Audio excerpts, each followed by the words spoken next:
So, can you give us an overview of what each of the things are? An instrumental cue versus trailer and TV promos, and then sound design, so that everybody's Sure. got kind of a key to the map that we're going to talk about today.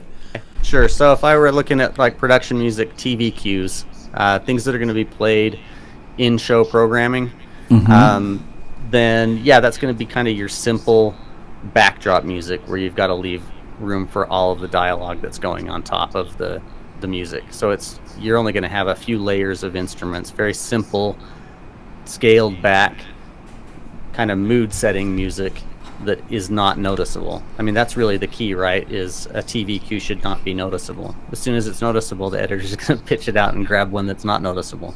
Right. And the format is different. You know, an instrumental cue doesn't have all the breaks and stops and stuff that you have in trailers and TV promos. It's more of a fluid piece of music, generally speaking. And it's not going to have the big, you know, kind of momentous climbs or any kind of epic feel to it or at all. It's not like a trailer that starts small and gets big. It's just kind of more one note, really. That's how I think of an instrumental TV cue.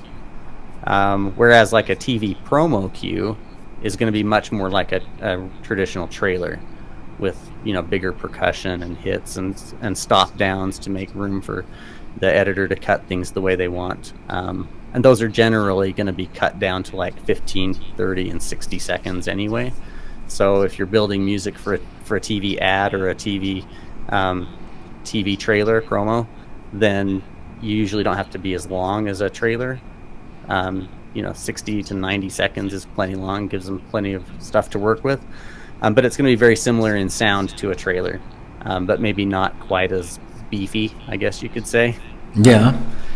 It doesn't have as much low end, the big, huge booms that you want in a theater because it's playing on some, 15-year-old TV with a tiny little speaker, and a lot of that low end stuff's going to be missed anyway. So generally, if I'm working on TV ad promo stuff, it's kind of like a trailer light, I guess you could say.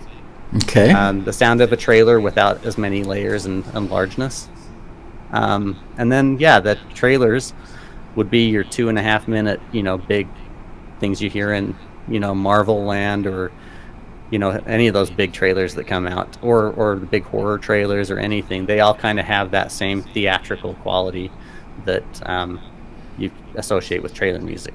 Over the top, huge, lots of stop downs and room for the editors to chop it up and mix it with other people's music. And again, 2.5 minutes long. And sound design would be individual little sounds that either composers could use in their compositions or a trailer editor could drop in. A big whoosh hit or a Brahm type brassy sound or whatever that is. It's something that we create from scratch, not using someone else's instruments, but from analog sources or nature recordings, field recordings, turning those into something else to use as effects.